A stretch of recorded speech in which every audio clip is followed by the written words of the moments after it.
Maraming salamat po sa inyong mga ka-novel. Ang Mayaman na si Vince. By Carl at Novel TV2 Official. Maraming salamat sa pagtangkilik sa aking mga videos. Huwag kalimutang mag-comment, like and share, at kung hindi ka pa nakapag-subscribe sa aking channel ay maaring pindutin ang subscribe button, at pakihit mo na rin ang notification bell para lagi kang updated sa aking mga videos. The Carl at Novel TV2 Production. Take 1. Ang Mayaman na si Vince. Ika-13 yugto. Ano? Nagulat ang lahat ng mga kaklase niya. Si Lester, na nanunuya kay Vince at nakatayo sa harap ng silid-aralan, ay may hindi makapaniwalang ekspresyon sa kanyang mukha sa oras na ito. Bakit sobrang yaman ni Vince? Gulat na gulat din si Raymay at naramdaman niya na medyo humihingal sa oras na ito. Kahit si MJ ay nagulat din sa oras na ito. Ang perang ito. Mayroong hindi bababa sa 900,000 peso doon. Vince, saan ka kumuha ng napakaraming pera? Hindi mapigilan ni Raymay na magtanong sa oras na ito. Opo, Vince. Sa palagay ko dapat mayroong hindi bababa sa 600,000 o 900,000 peso doon, di ba? Hindi mapigil ang magtanong ng mga babaeng estudyante. Sa gayon, oo, 900,000 peso ito. Kung tungkol saan ito nagmula, ito ay dahil nanalo ako sa loto. Sagot agad ni Vince. Hindi niya masabi sa sino man na ito ay dahil lamang sa itinakda ng kanyang kapatid na babae ang limitasyon para sa kanyang bank account sa isang minimum na 900,000 peso bawat transaksyon dahil lahat ay tretuhin siya bilang isang tanga. Hindi nais ni Vince na ipakita ang kanyang kayamanan maliban kung mayroon siyang walang pagpipilian na gawin ito tulad ng ginawa niya ngayon. Nanalo ka sa loto. Ang mga salita ni Vince ay sanhi ng lubos na malaking kaguluhan sa lahat ng kanyang mga kamag-aral. Sina Lester at CJ ay tila mga tanga habang nakatayo sa harap ng silid-aralan sa oras na ito. Pauna nilang binabalak na bogyain at mapahiya si Vince sa harap ng kanilang mga kaklase ngunit sino ang aasahan na magtapon talaga si Vince ng 900,000 peso sa harap nila upang mabilang nila ito. Kapwa sila nakaramdam ng sobrang hiya. Nakatayo lang sila ng awkward sa harap ng silid-aralan dahil mas nakakahiya na silang umatras ngayon. Sa oras na ito, tinanong ni MJ na may isang nervyos na ekspresyon sa kanyang mukha, Vince, magkano ang iyong napanalunan mula sa loto? Napakabilis ng paghinga niya sa oras na ito. Natatakot siyang manalo si Vince ng napakalaking halaga sa loto. Kung nangyari talaga iyon, gugustuhin niyang tumalon sa gusali. Hindi. Talagang hindi. Paano ang isang tao na itinapon lamang niya ay may isang magandang kapalaran? Hindi pwede. Walang pakialam nang ngumiti si Vince bago niya sinabi, hindi gaanong. Hindi gaanong Kodemi. Magkano ang hindi gaano? 900,000 peso. Tanong ni Raymay habang nakatingin kay Vince na may kakaibang ekspresyon sa mukha. Higit pa rito. Simpleng sagot ni Vince. Ano nga ba ang ibig sabihin nito? Lahat ng mga kamag-aral ni Vince ay nakadama ng labis na pagkabalisa sa oras na ito dahil nais nilang malaman kung magkano ang pera na napanalunan ni Vince. Ito ay sapagkat ang lahat sa kanila, kasama na si Raymay, ay palaging hinamak at minamaliit si Vince. Sa kanila, si Vince ay palaging isang mahirap na karapat-dapat na makutsa at mabiro. Gayunpaman, ngayon na nanalo siya sa loto, nagsimulang bumagsak ang kumpiyansa sa sarili ng kanyang mga kamag-aral. Lahat sila naiinggit at naiinggit sa kanya. Dapat madali para sa iyo na magbilang ng 45,000 peso, tama ba? Sambit ni Vince habang malamig na sumulyap kay Lester na napatulala sa oras na ito. Kumuha siya ng 45,000 peso mula sa tumpok ng pera bago niya ito itapon sa harap ni Raymay. Pagkatapos nito, lumingon siya at humarap sa kanyang mga kaklase habang sinabi niya, alin sa inyo ang nais na ipahiram sa akin ang iyong backpack ngayon? Dahil naihayag na niya ang kanyang kayamanan, hindi na naramdaman ni Vince ang pangangailangan na kumilos bilang nakakaawa at walang silbi tulad ng dati. Nais niyang maging mas katulad ng kina Lester at John Mark, na maaaring gumamit ng pera sa kanilang sariling kalamangan, at paganahin ang mga tao sa kanya. Sa makatuwid, nagpasya si Vince na manghiram ng isang backpack upang mailagay ang kanyang pera sa halip. Vince, maaari mong gamitin ang aking backpack. Vince, bakit hindi mo kunin ang backpack ko? Hindi ko talaga kailangan ngayon. Vince. Sa oras na ito, lahat ng kanyang mga kaklase ay mabilis na tinawag siya sa pangalan dahil nais nilang alukan kay Vince ang kanilang mga backpack. Sa huli, simpleng hiniram ni Vince ang isa sa backpack ng kanyang kaklase. Pagkatapos nito, inilagay niya ang natitirang 855,000 peso sa backpack. Bakit mo siya papakisamahan? 900,000 peso lang naman ang mayroon siya. Bukod dito, kailangan pa niyang magbayad ng cash. Wala siyang iba kundi isang nouveau-riche. Si Lester at CJ ay nagsabi sa isang masamang pamamaraan. Tumingin si MJ kay Vince na may sobrang hindi komportable na mukha. Gusto niyang kausapin si Vince ngunit pakiramdam niya ay napahiya siya. Hindi niya alam ang gagawin. Kung hindi lang sana siya nakipaghiwalay kay Vince nakalipas ang ilang araw, alam niya na gugugol lang sana niya ang 900,000 peso nang walang pag-aatubili. Vince, napakaswerte mo. Bukod dito, parang sikat ka talaga sa mga kaklase mo. Ang lahat sa kanila ay nag-aalok upang ipahiram sa iyo ang kanilang mga backpacks. Dahil mayaman ka na ngayon, sa palagay mo hindi mo dapat pretuhin ang iyong mga kamag-aral sa isang pagkain. Sa oras na ito, si Raymay, na nakatayo sa harap ng silid-aralan, ay biglang nagsalita sa mapait na pamamaraan.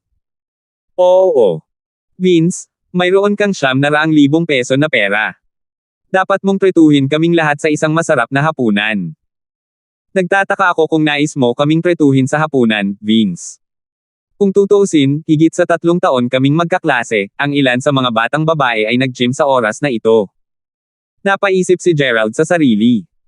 Dahil nasabi na niya na nanalo na siya sa loto, ang mga tao ay hindi komportable kung hindi siya nag-alok na ituring sila sa isang pagkain. Sa katunayan, simula pa ay balak ni Vince na pakitunguhan si Carol at ang mga kasama sa isang masarap na hapunan. Pero ngayon, simpleng sagot ni Vince na, sige na nga. Pretuhin ko kayong mag-dinner ngayong gabi. Sino mang nais na sumama ay maaaring gawin ito. Sa katunayan, ang ibig sabihin sa likod ng mga salita ni Vince ay ang mga taong nakadarama na malapit sila sa kanya ay maaaring dumalo sa hapunan kung nais nila. Yehey! Ang lahat ng kanyang mga kamag-aral ay nagsimulang magsaya kaagad at ang kanilang mga aralin ay tila mas nakaka-interes sa araw na iyon. Bukod dito, maraming tao ang nagtitipon sa paligid ni Vince dahil nais nilang malaman kung magkano ang pera na napanalunan ni Vince mula sa loto. Gayunpaman, tumanggi si Vince na sabihin kahit ano at ginawa nitong sabik na sabik ang lahat ng kanyang mga kamag-aral. Kuya Lester, pupunta ba tayo ng hapunan ngayong gabi? Dapat ba tayo? Tinasadya akong subukan ng batang yun. Mapait na sinabi ni CJ. Ang taong binubuli at hinamak niya ang lahat ng ito habang biglang mas mahusay kaysa sa kanya. Siyempre, hindi siya komportable sa sitwasyon. Ganun ang naramdaman ni CJ. Hahaha. Siyempre kailangan nating pumunta. Papaiyakin natin siya mamayang gabi sa gastos. Ngumiti si Lester at hinaplos ang kanyang baba habang nakatitig kay Vince. Naintindihan agad ni CJ ang ibig sabihin ni Lester. Sige, Kuya Lester. Ang galing mo talaga. Mamaya sa tanghali, nagpa siya si Vince na mag-book ng isang restaurant upang mag-host ng hapunan sa gabing iyon. Kailangang ipakita niya sa kanyang mga kamag-aral na mas handa siyang pretuhin sila sa hapunan kaya syempre, kinailangan niyang mag-host ng hapunan sa isa sa mga restaurant sa Causeway Bay Main Street Commercial. Gayunpaman, alam niya na hindi siya maaaring pumili ng isang restaurant na masyadong marangyang at mataas na dulo. Kung hindi man, sasabihin ng lahat na nagpapanggap siyang isang mayaman na tao kung hindi pa naman siya ganun kayaman. Sa makatuwid, nagpa siya si Vince na mag-book ng isang restaurant na tinatawag na Hyatt House upang mag-host ng hapunan sa halip. Ito ay sapagkat ito ay mas casual kumpara sa marangyang Hotel de Ville de Crisper sa kalye. Pagpasok pa lang niya sa restaurant, nakita ni Vince ang ilang tao na kakilala niya sa restaurant. Manager, gumastos ako ng napakaraming pera dito ngayon. Nagbayad ako ng higit sa 9,000 peso bawat ulo. Kailangan mong bigyan ako ng isang diskwento kapag dumating ulit ako dito sa hinaharap. Hahaha. Iyon ay hindi magiging problema sa lahat, Mr. Kim. Siguradong bibigyan kita ng diskwento kapag bumalik ka ulit sa susunod. Si kapatid Celsius talaga ay may isang napakahusay na reputasyon. Anong kalokohan ang iyong pinagsasasabi?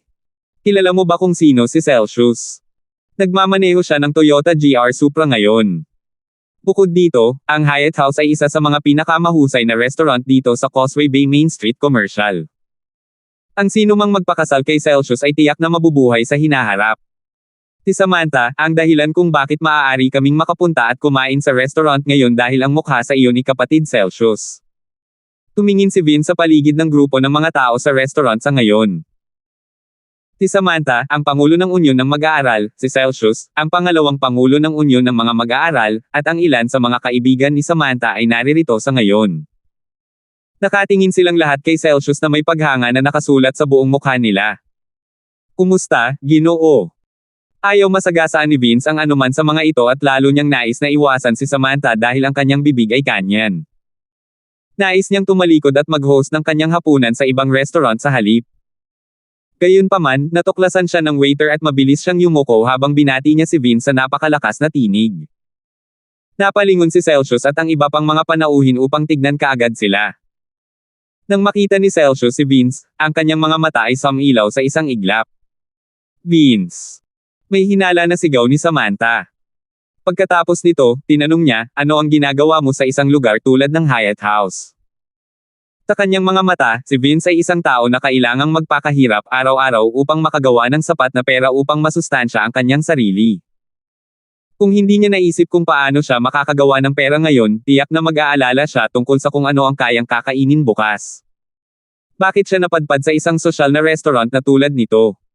Marahil ay kumukuha siya ng isang part-time na trabaho dito. Hahaha. Mayroon pa kaming mga klase mamaya sa hapon at nandito siya upang kumuha ng isang part-time na trabaho ngayon. Hahaha. Palihim yata siyang lumabas dito dahil wala siyang sapat na pera upang mabayaran ang bayad sa pagtuturo ngayon. Sinasabi ko na sinusubukan niyang magtrabaho ng part-time at kumita ng dagdag na pera dito ngayon. Kung hindi man, mapapatalsik siya dahil sa hindi niya kayang bayaran ang bayad sa pagtuturo. Ang 4 o 5 batang babae na alam ang lahat tungkol sa sitwasyon ni Vince ay tumawa habang pinag-uusapan nila siya.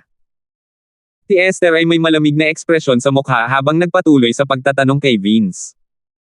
Vince, sinusubukan mo bang kumuha ng part-time na trabaho ngayon kahit mayroon pa tayong mga klase sa hapon? Naniniwala ka ba na iuulat ko ito sa departamento ng mag-aaral upang makakuha ka ng parusa at pagbawas sa kredito?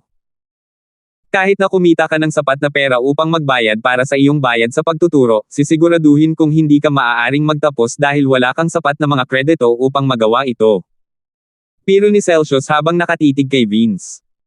Palaging umaasa si Vince sa kanyang mahusay na pagganap sa akademya upang magpatuloy sa pag-aaral sa paaralan na ito. Gayunpaman, sa kabila ng panunuya sa kanya ng Vice-Presidente ng Unyon ng Mag-aaral, hindi man lang nag-abala si Vince na batiin siya. Nais ni Celsius na makita kung paano makakaligtas si Vince nang wala ang tulong ng Unyon ng mga mag-aaral. Hindi ako nandito para magtrabaho ng part-time. Narito ako upang mag-book ng isang silid para sa hapunan. Si Vince ay medyo nagalit din at nabigo nang marinig niya si Samantha at ang natitirang mga kaibigan na nilalay siya at pinagtatawanan, kaya simpleng sumagot siya sa kanila sa isang walang malasakit na pamamaraan. Pagkatapos nito, diretso siyang tumungo sa counter. Ano? Narito siya upang mag-book ng isang silid para sa hapunan. Si Samantha at ang natitirang mga kaibigan ay natigilan sa oras na ito at napuno sila ng higit na paghamak at pagkasuklam kay Vince. 14 na yugto. Vince, nais mong mag-book ng isang silid para sa hapunan. Batay sa iyong kakayahan. O aking Diyos. Alam mo ba kung magkano ang gastos dito sa hapunan? Tumingin si Samantha kay Vince na may malamig na ekspresyon sa mukha na para bang nakatitig sa isang baliw. Akala niya baliw ang lalaking ito. Bakit niya iniisip na makakaya niya ang pagkain sa Hyatt House? Kagandahan, kilala mo ba ang lalaking ito? Tanong ng manager habang nakatingin kay Samantha na may ngiti sa labi. Sa totoo lang, pagtingin sa pananamit ni Vince, hindi naramdaman ng manager na makakaya ni Vince na kumain dito. Ito ay sapagkat ang mga presyo na makakain dito ay mula sa 4,500 hanggang sa 75,000 peso bawat tao. 75,000 peso ang presyo para sa pag-book ng isang pribadong silid, hindi kasama ang gastos para sa pagkonsumo ng pagkain at inumin. Dahil ito sa Causeway Bay Main Street Commercial, ang Hyatt House ay kilala sa lasa at kalidad ng kanilang pagkain. Kung kaya lang ng customer na magbayad ng 4,500 peso, makakakuha lamang sila ng isang pwesto sa pangunahing bulwagan. Mayroong iba't ibang bayad sa pasukan para sa bawat palapag. Gayunpaman, naramdaman ng manager na maaaring ang sakto lamang. Kay Vince ay ang pinakamurang bayad sa pasukan. Hindi suplado ang manager at hindi niya minaliit si Vince ngunit tinanong lamang niya ang tungkol kay Vince sapagkat siya ay mausisa dahil magkakilala sila. Siyempre kilala natin siya. Ang taong ito ay kilala sa pagiging mahirap sa aming paaralan. Siya ay mahirap kaya't hindi niya kayang magbayad para sa sarili niyang pagkain o sa bayad sa pagtuturo. Oo, at iniisip pa niyang kumain sa restaurant na ito. Ang dalawang batang babae na nakatayo sa likuran ni Samantha ay nagsalita din sa oras na ito. Tumawa si Celsius bago umiling at sinabi, Samantha, huwag mong sabihin yan. Sino ang nakakaalam kung narito si Vince ngayon dahil nautusan siya ng isang gawain para kay Lester o alinman sa iba pang mga lalaki. Marahil ay nandito lang siya upang mag-book ng isang silid para sa kanilang ngalan. Totoo iyan. Sa oras na ito, ngumiti ang manager bago siya tumingin kay Vince at sinabi, Sir, maaari ko bang malaman kung nais mong mag-book ng isang silid para sa iyong sarili o sa isang kaibigan? Wala akong pinapahiwatig na ito. Sinusubukan ko lang kumpirmahin ang iyong bukang. Bukod doon, aling package po pala ang nais mong ma-i-book? Naiginhawa si Vince sapagkat ang manager na ito ay talagang napakamagalang at hindi naman siya naging masama at suplado. Mabilis siyang tumango bago niya sinabi, nagbubok ako para sa sarili ko. Tinatrito ko ang ilan sa aking mga kaibigan sa hapunan ngayong gabi at nais kong mag-book ng 3 talahan na yan. Hahaha. Ginagawa mo ang pag-book para sa iyong sarili at tinatrito mo rin ang iba sa hapunan. Niloloko mo ba ako? Tumawa si Samantha habang nakahawak sa kanyang tiyan. Kahit na naayos na nila ang bayarin, wala silang balak na umalis na talaga. Nais nilang manatili at tingnan kung paano kayang bayaran ni Vince ang pribadong silid na nais niyang i-book. Hindi mapakali si Vince sa kanila. Narinig niya na si Samantha at ang iba pa sa kanila ay nag-order ng 9,000 peso na package para sa bawat isa sa kanila. Gayunpaman, pagkatapos tumingin sa menu, naramdaman ni Vince na walang masarap sa menu. Kung nais niyang gamutin ang kanyang mga kamag-aral sa isang masarap na pagkain, kailangan niyang magbayad para sa isang mas mahal na package bawat ulo. Sa makatuwid, sumagot si Vince, nais kong i-book ang 18,000 peso na package mangyaring tulungan akong mag-book ng 3 magagandang talahan na yan. Sige po, Ginoo. Kakailanganin mong magbayad ng 150,000 peso bilang isang deposito. Bahagyang ngumiti ang manager sa oras na ito, habang si Samantha at ang iba pa sa kanila ay nagulat. Talagang humihingi si Vince ng isang mas mahal na package kumpara kay Celsius at talagang nagbo-book siya ng 3 lamesa para sa hapunan ngayong gabi. Mag-o-order ba siya ng mamahaling package na ito at kakain lang ng maasim na patatas na kakanin? Baliw. Ang taong ito ay ganap na nabaliw. Mayaman ba siya? Nakakatawa ito. Hindi man lang nagatubili si Vince bago siya simpleng kumuha ng $5,000 mula sa kanyang backpack at inilagay ito sa counter sa harap ng manager. Saglit na natigilan si Samantha. O sige, Vince. Tila parang may sapat kang pera upang lumabas para sa isang masarap na pagkain. Pagkatapos, hayaan mong sabihin ko sa iyo na hindi kita tutulungan na mag-apply para sa anumang tulong na salapi upang mabayaran ang iyong mga bayarin sa paaralan. Hindi ka makakatanggap ng anumang pera upang magbayad para sa iyong tuition fee ngayong SEM. Salamat sa pag-aalala tungkol sa akin ngunit nabayaran ko na ang sarili kong bayad sa pagtuturo. Hindi alam ni Vince kung ano pa ang sasabihin sa batang babae na ito. Kahit na napakaganda ni Samantha, napakamasungit niya at may mata lang siya para sa mga mayaman lamang. Palagi niyang tinatrito ang mga mas mahirap bilang basura lang. Gayunpaman, naramdaman ni Vince na si Jenny Lynn, ang batang babae na nakilala niya sa auditorium noong isang araw, ay talagang maganda. Ang impresyon na mayroon sa kanya si Vince ay siya ay napakaganda at tahimik, at isang tingin lang sa kanya ay hindi mapigilan ang puso ni Vince. Sa kasamaang palad, wala siya ngayon. Nanlaki ang mga mata ni Samantha sa pagkabigla sa oras na ito. Anong sinabi mo? Nabayaran mo na ang iyong bayad sa pagtuturo para sa semester na ito. Mayroon ka pang 150,000 peso sa iyo ngayon, nangangahulugan ba iyon na marami kang pera ngayon? Ano? Anong nangyayari? Oh, nanalo ako sa loto. Walang magawa si Vince. Kung hindi siya magsasabi ng anumang bagay upang linawin ang sitwasyon, ang babaeng ito ay magpapatuloy lamang sa pagkutya sa kanya. Sa makatuwid, nagpasya siyang magpatuloy sa kanyang kasinungalingan. Nanalo ka sa loto. Gaano ba kalaki ang napanaluhan mo, Vince? Nagmamadaling tanong ni Samantha. Pakiramdam niya ay hindi talaga umaarte si Vince. Una sa lahat, siya ay masyadong mapagbigay. Ang deposito na binayaran niya para sa 3 mga talahan na yan lamang ay 150,000 peso. Bukod dito, kakailanganin din niyang magpaluwal ng pera para sa inumin ngayong gabi. Kung sa bagay, sikat ang restaurant na ito sa kanilang mga alak. Sa ganitong paraan, magbabayad si Vince ng malaki-laking halaga para sa hapunan ngayong gabi. Sa madaling salita, dapat na nanalo si Vince ng higit sa 900,000 peso. Hindi, dapat mayroon siyang hindi bababa sa 1,500,000 peso o higit pa. Kung hindi man, hindi siya maaaring maging sobrang mayabang. Hindi gaanong kalakihan.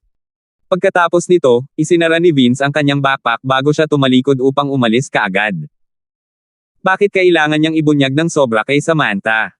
Gayunpaman, ayaw niyang may gawin man ito sa kanya. So, nanalo lang siya sa loto. Ano ang big deal? Hindi man siya may kumpara sa mayamang pangalawang henerasyon. Nang makita niya ang mayabang na ekspresyon ng mukha ni Vince at kung gaano komportable ang naramdaman ni Samantha, agad na nagsalita si Celsius. Samantha, ano ang point ng magalit sa isang tulad niya? Pagbalik ko sa universidad mamaya, tatanungin ko si Lester at ang kanyang mga kaibigan na alagaan ang mayabang na batang ito. Malamig na sabi ni Celsius. Oo. Hindi ba't kaunting halaga lamang ito? Bakit ba ang yabang niya? Ang mga kaibigan ni Samantha ay naiinis din sa oras na ito. Pagkatapos nito, nagpa siya si Samantha. Kailangan niyang malaman ang totoo sa bagay na ito at alamin kung gaano karaming pera ang kanyang talagang napanalunan mula sa loto. Nakaramdam siya ng labis na pagkabalisa ngayon. Gayunpaman, sumakay na si Vince ng taxi pabalik sa kanilang paaralan. Sa kanilang mga klase sa hapon, tuwang-tuwa si Vince sapagkat ang hitsura ng paghamak na dating mayroon sa kanya ng kanyang mga kamag-aral ay tuluyan nang nawala. Sa katunayan, marami pa ring mga tao na naiinggit sa kanya. Vince, anong lugar ang pinag-book mo para sa hapunan ngayong gabi? Ito ba ay isang ordinaryong maliit na restaurant? Nang matapos na ang klase, si Lester at CJ ay nagtungo kay Vince habang tinanong siya nito na may isang nakakangiting ngisi sa kanilang mga mukha. Sa oras na ito, karamihan sa kanyang mga kamag-aral ay tumingin sa kay Vince dahil sa pag-uusisa. Ngumiti si Vince bago siya sumagot, kaya, dahil ito ang kauna-unahang pagkakataon na tinatrato ko ang lahat ng aking mga kamag-aral sa hapunan, nakabook na ako ng 3 lamesa sa Hyatt House ngayong gabi. Hyatt House? Natigilan si Lester at ang lahat ng mga kamag-aral ni Vince ay gulat din na napatingin sa direksyon ni Vince. Vince, pinag-uusapan mo ba ang Hyatt House Restaurant sa Causeway Bay Main Street Commercial? Malamig na tanong ni MJ habang naglalakad palapit kay Vince. Ang Hyatt House ay isang marangyang restaurant na madaling gastos ng higit sa ilang libong peso bawat ulo nang walang anumang inumin. Kung nanalo lamang si Vince ng 900,000 peso mula sa loto, mauubos niya ang halos lahat ng perang iyon upang makabili lamang ng pagkain sa kanyang mga kaklase ngayong gabi. Kahit na nakipaghiwalay na si MJ kay Vince, ramdam niya ang labis na pagkabalisa na paraang gagasta siya ng 900,000 peso. Hindi siya naaawa kay Vince ngunit nais niyang gugulin sa kanya iyon ni Vince. Nakaramdam siya ng hindi komportable katulad noong binibili ni Vince ang Patek Philippe na relo na nagkakahalaga 2,106,000 peso. Sa kanyang palagay, naramdaman niya na dapat gastusin ni Vince ang lahat ng perang iyon sa kanya. Oo, iyon ang restaurant na pinag-uusapan ko, sagot ni Vince habang nakangiti. Gravy. Baliw ka. Umungol si MJ habang nakatingin kay Vince. Hahaha. Naging mapagbigay lamang si Vince sa kanyang mga kaibigan. By the way, Vince, pinapayagan ba kami na magdala ng aming kasintahan ngayong gabi? Kahit na nagpapanggap na magalang si Lester, hindi niya maitago sa kanyang puso ang paghamak na nararamdaman. Tumayo si Jude sa oras na ito bago niya sinabi, Lester, hindi ka ba nahihiya sa iyong sarili? Paano ka talaga magkakaroon ng lakas ng loob na magpakita sa hapunan ngayong gabi pagkatapos ng pagtrato mo kay Vince sa buong oras na ito? Jude, ano ka ba, ginagamot kaming lahat ni Vince sa hapunan ngayong gabi. Dahil nanalo siya sa loto, lahat din kami ay nararamdamang napakasaya para sa kanya. Kaya, paano kami maaaring hindi magpakita para sa hapunan ngayong gabi? Sabay ngumisi si Lester nang mapangutya. Sa oras na ito, tumugon si Vince sa walang magawang paraan, oo naman, maaari kang sumama kung nais mo.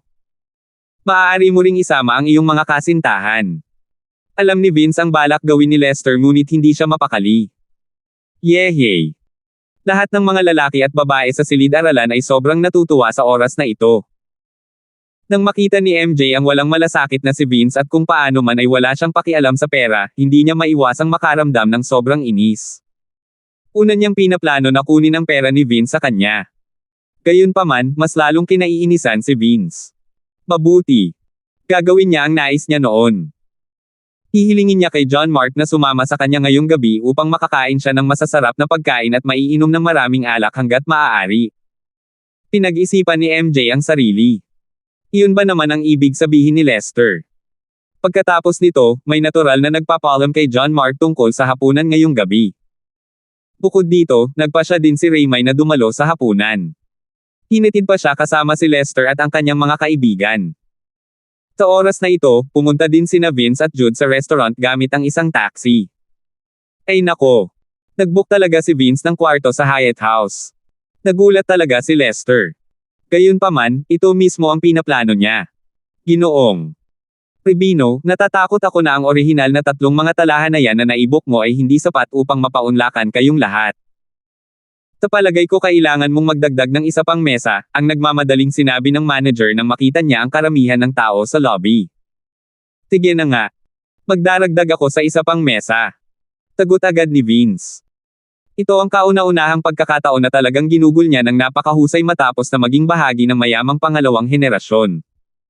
Sandali lang. Vince, kung talagang magdagdag kami ng isa pang mesa, hindi ba sa tingin mo dapat ka ring mag-book ng isa pang marangyang pribadong silid dahil narito ang aming kinatawan ng klase? Ngumiti si Lester habang tinanong niya si Vince sa oras na ito. Oo, dahil narito ang aming kinatawan ng klase, paano mo maaasahan na magbahagi siya sa parehong silid ng ibang mga mag-aaral? Si Lester at ang kanyang mga kaibigan ay nagsimulang gipitin si Vince sa oras na ito. Paimpol na nakatayo sa gilid si Raymay habang nakakross ang mga braso sa harap ng kanyang dibdib dahil gusto niyang makita kung ano ang isasagot ni Vince. Samantala, si Jude ay nakatayo sa tabi ni Vince at aatakihin niya sana si Lester kung wala ang kinatawan ng klase. Hindi nag-reply si Vince. Sa oras na ito, nanunuya si John Mark bago siya tumawa at sinabi, "Aba, iniisip ko rin na dapat kang magdagdag ng isa pang marangyang pribadong silid, Vince. Kung sa tingin mo ay nag-aatubili na gumastos ng napakaraming pera ngayong gabi, pagkatapos ay maaari ko lang bayaran ang karagdagang mararangyang pribadong silid para sa kinatawan ng klase. Ano sa tingin mo?" Ngumisi si John Mark. Sa katunayan, sinusubukan lang niyang mapahiya si Vince hanggat makakaya niya. Matapos mag-book sa pribadong silid, sisiguraduhin niyang nag-order siya ng mas maraming pagkain at alak doon upang magbayad ng higit pa si Vince para sa dagdag na gastos ngayong gabi. Ang mahalaga, sinabi iyon ni John Mark dahil nais niyang ipakita na siya ay mas may kakayahan at mayaman. Oo naman, sa oras na ito, tumingin si Raymay kay John Mark na may hitsura ng pagpapahalaga sa kanyang mukha. Nararamdaman din ni MJ ang sobrang pagmamalaki kay John Mark sa sandaling ito. Pagkatapos ng lahat, si Vince ay palaging walang anuman kundi isang mahirap. Tignan mo lang si John Mark. Ito ang kagaya ng isang totoong henerasyong mayamang anak. Isa pang marangyang pribadong silid. Kung iyon talaga ang gusto mo, ayos lang sa akin ang pagbabayad, sagot ni Vince habang mahina siyang ngumiti. Dahil nais ni John Mark na gawin ito, magagawa niya ang anumang nais niya. Gayunpaman, hindi kasi nila alam na pagmamay-ari naman ni Vince ang restaurant na ito. Thanks for watching. Salamat sa pakikinig at abangan pa ang mga kapanapanabot na mga chapters. Sa mga gustong magpa-shoutout ay comment down below para iisa-isahin ko po kayo shoutout sa mga susunod kong videos.